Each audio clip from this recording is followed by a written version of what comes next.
Good morning, everyone, and Happy New Year. I'm going to call our regular board meeting to order at 10:02. We are located in the village of Broadview, in the village chambers, 2350 South 25th Avenue. Celeste, can we get a roll call, please? Mayor Thompson. Here. Mayor Regal. Here. Ms. Jones. Here. Mr. Marzano. Here. Mr. Comstock. Here. Please rise for the Pledge of Allegiance. To the flag of the United States of America and to the republic for which it stands, one nation, under God, indivisible, with liberty and justice for all. Next on the agenda is public comment. Any public comment? Hearing none. Next on the agenda is approval of the December 19th board meeting minutes.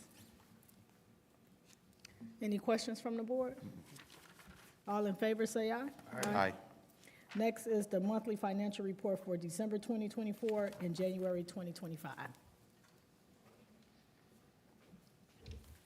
Good morning. Good morning. I am just going to go through the January as accumulation with the December. At the end of December 31st for January's report, there's $9.7 million, just under $9.8 million in cash and investments. Restricted cash and investments is about $4.8 million, so about half of our money is restricted for debt service or transmission main. As far as operating through December 31st, the net income is a little over $2 million. Again, that's because of two different things. One is the accumulation of those reserves and the fact that we still haven't started that project that we've budgeted for. Okay. Other than that, investment returns, most of our money is in Illinois funds. We're still earning between 4.5% and 5% still. Any questions to Kelly from the board? None. Thank you, Kelly. Next on the agenda is the finance report, the review of the uniform reimbursement policy for agency employees. Okay, as was brought up at the December meeting, the agency has a budget for uniforms for our employees.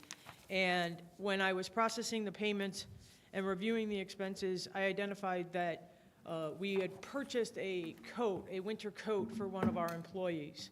And I brought it to the board's attention that this is a taxable item. The board asked me for documentation and whatnot on that. So what I've provided to the board is a memo outlining that the IRS has had several judgments or interpretations, and they have basically come out and said that if a uniform item is purchased and it could be used in normal living, that item is subject to taxation. It provides exceptions to the rules, the exceptions being police officers and firefighters dress blues, steel-toed shoes, but in our case, uniform shirts, jackets are all able to be worn outside of our daily work. So therefore, they are subject to taxation in accordance with the IRS code. I apologize for not identifying this in years past. Again, it's one of those things where it just kind of clicks in my brain, so I apologize. The issue that comes up with the agency in most municipalities have a union contract that defines how much somebody gets in a uniform allowance or how much they can spend. Over the last 5 years, we've seen an increase, or I haven't seen it, but I've heard of other public accounting firms who specialize in governments saying that the IRS is identifying these as taxable items and issuing notices of noncompliance to them. And so a lot of communities over the last 5 to 7 years have started going from, I'm going to buy these uniforms for you, to just giving the police officers, public works staff a stipend annually and have a requirement for them to be in a certain attire for their job. For the agency, we typically don't buy a lot of things. We'll buy a shirt, a polo shirt. We'll buy, maybe a pullover jacket. But when I saw the $200 jacket that's a winter jacket, it just kind of like stuck in my head. So it's up to the board to decide how they wish to handle it. We can add we can give them a fixed amount annually, and it's in a description of what they're supposed to wear.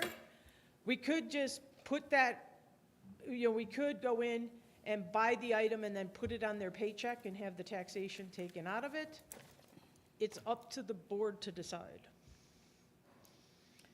Are there any questions for Kelly? Isn't the stipend also taxable? Yes, yes. Same thing? No matter what, if I buy something that can be worn out, it's taxable. If I give them the cash, it's taxable. It's just where everything is going right now. So a couple of things. So you talked about fire and police and the uniforms that they wear. The water agency employees, to me, would be considered public safety as well, because if it's a water main break in the middle of the night, they have to be out there in that inclement weather. So that's number one.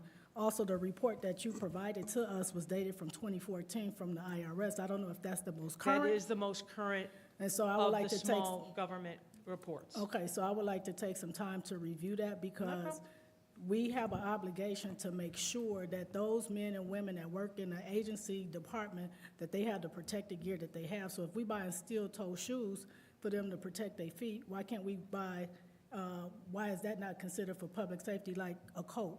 You mentioned $200 that stuck out in your head, but I bought coats for myself, and I've paid up to $350 for a winter coat. And I'm not in the inclement weather like they are. So they have certain type of clothing to protect them in these inclement weather conditions. This was not something that was bought in the summertime where it's a summer jacket or a polo shirt or whatever.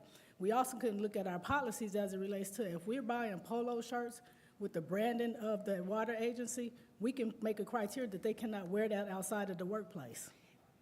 And, So and I just I wanna respect review- it, just so you know, the IRS, just because you have a policy, they have issued statements that say, just because you have a policy that they cannot wear it outside of work, it doesn't prevent the taxability, because for taxability analysis, it has to be, can they wear it? That's the issue with the IRS. But So, that's vague. I mean, we can say whether they can wear it or not. So like, again, you submitted the report from 2014 from the IRS. I would like to take some time to review that and come back to the That's fine. board with more questions and, to have this dialogue. I think being transparent about, making things taxable to the employees, and probably both municipalities, Manager Berry and Administrator Jones, look at our policy as it relates to how we look at this for our own employees. And then we can make a decision together on like what would be best practices for the agency based off what Westchester is doing and what Broadview is doing. And to the mayor's point, and I could direct this towards Mayor Katrina, Village President Rebel, and Barry, have you in your career seen any notices from the IRS? Because it would apply to everybody, because I would be shocked. Well, I mean, I haven't, that would be a finance question for me to ask our finance director. I haven't seen that, but because it's coming up for discussion, because of this $200 jacket that stuck out in someone's head, we have to address it. Okay. And if I may? Mayor? Yes. If I may? Yeah. Okay. As far as I reviewed, just looking into part of the budget, I think there's an allowance for uniforms, generally, $500 or $250? I thought it was 500. there's a uniform line that is Sure. titled uniform allowance, yes. Understood. Just so, for clarification for me, because I didn't have this answer and I didn't reach out, I'm sorry, earlier on it. But that $500, is it as needed, or is it issued like a check that the? It's as needed. As needed. So that being the case, I guess my question would also be, are there ways to identify some of these uniforms? And I understand a jacket might be, was it 200, you said? is there a way to identify these uniforms specifically as being work-related uniforms, or having Wesley come with an organization that does more industrial-based? Like Cintas. Yeah. Theoretically, Cintas or Uline or something that have more industrial-based materials. I'm not suggesting something uncomfortable, Leslie, but something that would obviously provide comfort, warmth, but also be coming from an industrial vendor. Would that identify to the taxing agency that it's meant for work, it's meant to be, or identification on the shirt, jacket, or other? Again, the issue comes into play is, can they wear it outside? So if we got a Cinta, so say we went to one of these industrial organizations. Sure. And they would come to the district, change into these clothes, and then go do their work, that's not taxable, because they don't have the capacity to wear them outside of work. But if they take the uniforms home and can wear them externally because of the nature, again, the jacket, that say it's one of these heavy-duty winter jackets, there's nothing to prevent them from wearing them to shovel their driveway when it's sub-zero out. So in the case of a park, school, or library, I'm sorry, like a park, school, library who puts, an embroidery or something on there, Yeah. does that just, Technically, yes. So that shirt he's wearing right now? Yes. Technically should be taxed to him. Because he can wear that shirt. so because all those volunteers at a library or a school or that But receive something? he's an appointed official. Technically, yes. So I'm gonna just say most time out, because we're gonna go back and forth with this conversation. So I'm gonna ask the attorney to look into the uniform policy and the IRS code and stuff, and just give us some feedback. It's not a sense of urgency on my part, but I think it's something that the attorney needs to put some eyes on for us as we go through this process.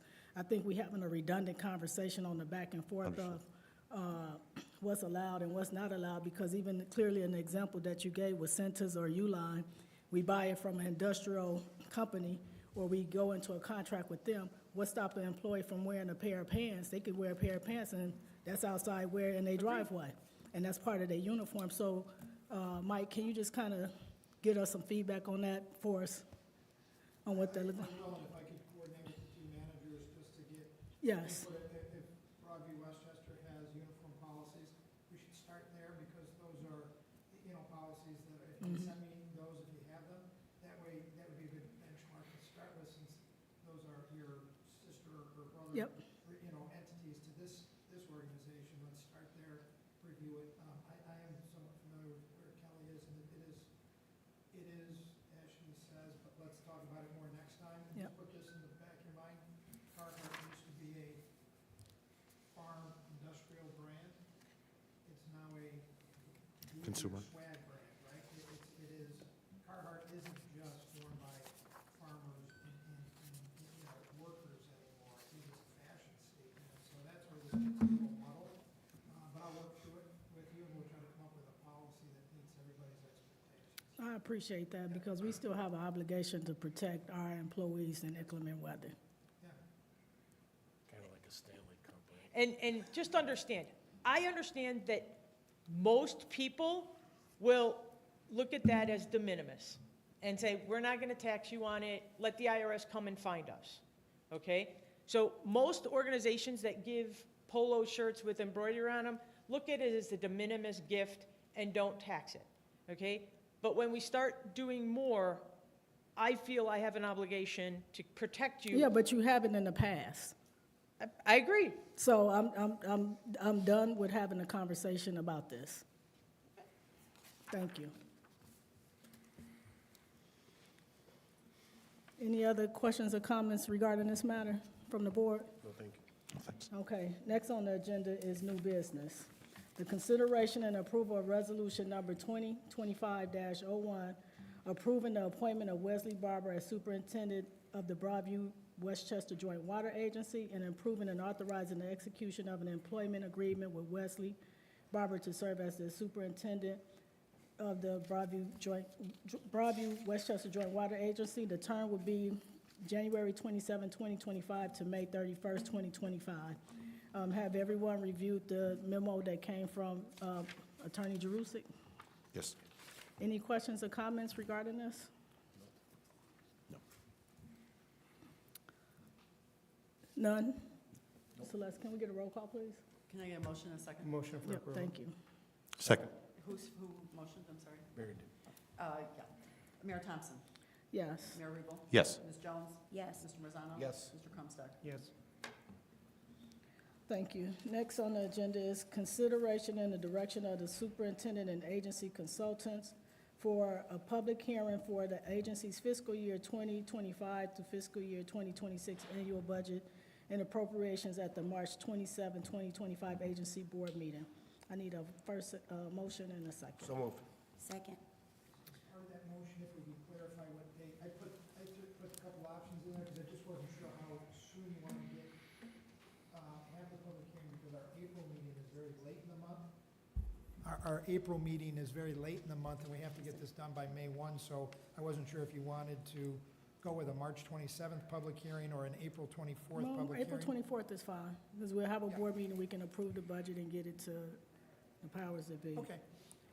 And so, I did have, some requests.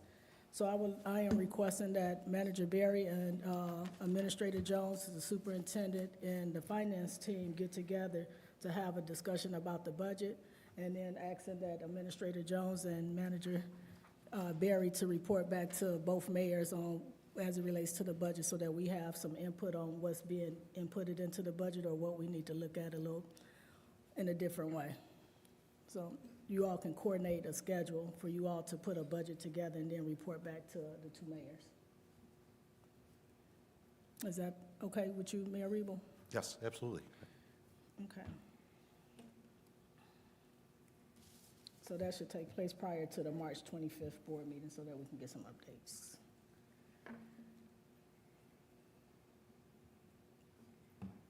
So I don't think we need to make a vote on that. Next on the agenda is old business, the expansion of the water agency reservoir capacity. Any updates? Mike, do we need a motion on this last? Just a consensus that we're going to go with the April 20, what was the date, April 24th date, if that's okay. It didn't say everybody? approval, it said consideration and direction. We just And gave then a it says direction. motion. I just want to make sure before we move on. It don't say approval. It said motion to schedule, and we just scheduled a meeting that we're gonna approve the board. It's gonna be at the next at our April 24th meeting, and we gave direction to staff to get some input on the budget. So we don't need to motion and second Yeah, we're or good. approve. That- Okay. That's a Thank consensus. you. Yep. Okay. Any updates on the water reservoir?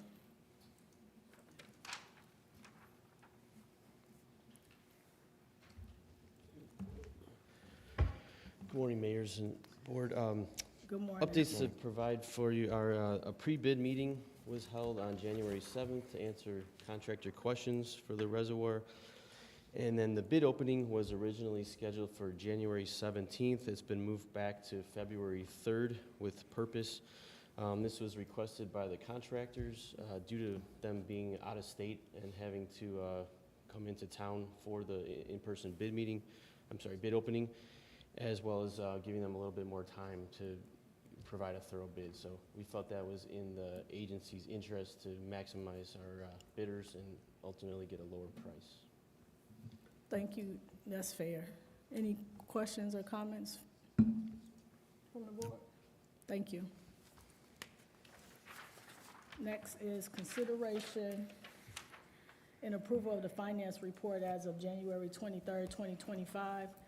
The check detail report for the period of December 20th, 2024 to January 23rd, 2025 is checks number 17668 through 17696.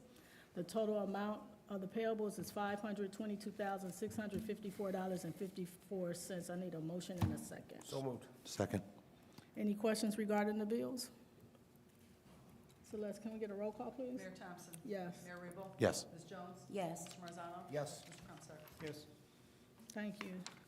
Next is the superintendent report. Oh, he just stepped out. So until he get back, I do want to just say that Broadview is hosting the Electric Vehicle Public and Business Symposium tomorrow, right here in the Village Chambers from 10 a.m. to 12 p.m. It's open to the public as we talk about EV charging stations for residential businesses. So the public is invited to that.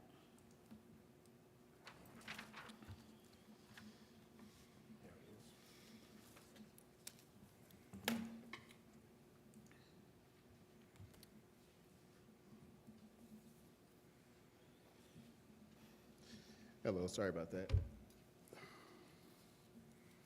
I submitted my superintendent's report electronically. For the month of January, the agency completed a total of 38 Julie locates along with daily maintenance. As of January 22nd, the station pumped 127,669 gallons of water. The higher pumpage amount is due to the agency customers having water main breaks, and the water use comparison data sheet will be available later. We're going to be reading the meters today. Any questions for Wesley from the board? Yes. In reading your report, you requested permission to get quotes on the HVAC maintenance and/or preventative maintenance. Okay, I so- here don't have any issue with that. Getting quotes is always welcome. Obviously, you can So, expound yeah, on that. So, yeah, the main HVAC unit, it failed again, and it ended up being one of the capacitors going bad, and it was an original part. So, it hasn't been no type of maintenance done on any of the units at 10th Avenue. So, I would like to get some type of preventative maintenance put in place. Okay. I certainly welcome the quote, yes, to see, number one, preventative maintenance, but also having a vendor that you're working with would probably make finding the resolve during those problems easier. Yes. So that would be my recommendation, yes. Just really one quick question for you, Wesley. Have you experienced any water main breaks? I know that we've had a lot. 12. Obviously about 8. 12. 12, up to the last few days. But at the same point in time, I know that's why we're missing one member here Mhm. dealing with it too. As far as the agency itself, no, Agency, Yep, no. okay. Excellent. Yeah, I think it's just the season for water mains. Yep. Yep.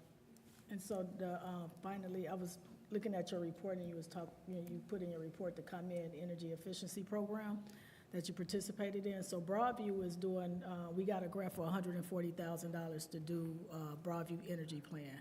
And I didn't even think to include the agency, but I sent an email to the consultant to include the agency to be a part of the program to see how efficiency we are, because we do use a lot of energy over there. So you should be getting an email. Her name is Colleen. Okay. From her. And so we meet once a month? Yeah, we meet once a month to go through the plan. So it's a plan for residents and our industrial and commercial, and now we're in our taxing body. So the water agency, park district, and the 2 schools that we have in the library. Okay. Okay, so be on the lookout for that. Any other questions or comments? Nope. Okay, well, thank you, Superintendent Barber. Since You're there's no other further discussion, we don't, yes. Yeah.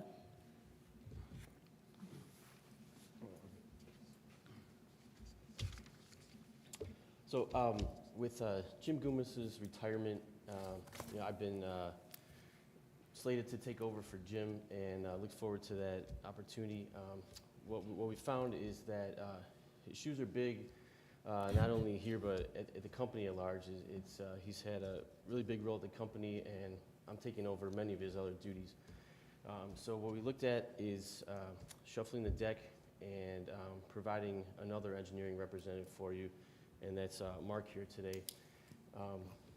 Again, yeah, unfortunately, taking on quite a bit, and we want to provide the best service to all our clients and to all our endeavors. So, Mark, if you want to offer your resume, it's pretty extensive and relevant to what we do here.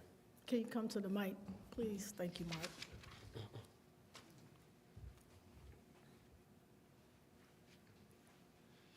Yeah, hello, everyone. My name is Mark Volk. I've been with Hancock for just about 40 years now. Worked in various municipalities and also for the Justice Willow Springs Water Commission for about 11 years, where we installed a 20-inch transmission main under I-294 at 88th Avenue. I also worked with Oak Lawn, designed portions of their 60-inch diameter transmission main to Orland Park, which has just recently almost been completed, as well as a 24-inch branch. And so, yeah, I'm pretty familiar, and I'm excited to work here with the water agency. So you would be our rep moving forward? Yes. Okay, well, welcome. Yeah. Yes, Just for, obviously, for the minutes, it's VOLK. VOLK. Yeah. Nice and easy. well, welcome to the team. Welcome. Thank you. If I can have one more thing,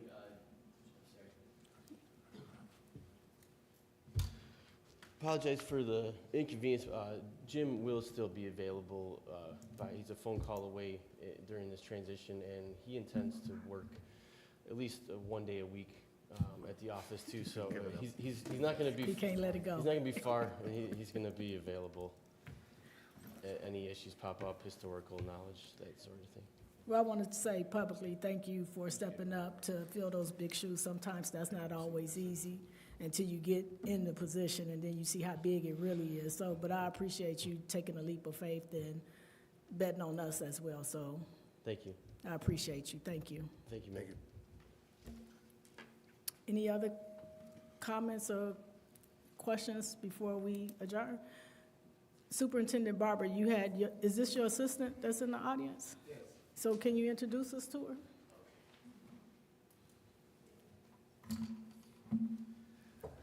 So sitting in the audience is the voice that you hear when you call the agency, and that is none other than Miss Betty. Hi, Miss Betty. Thank you for being a part of our team and helping out. We just wanted to put a face with a name, and we requested that Superintendent Barber have you at all of our board meetings moving forward, so thank you. All right, I need a motion to adjourn. Motion to adjourn. All in favor, say aye. Aye. Thank you.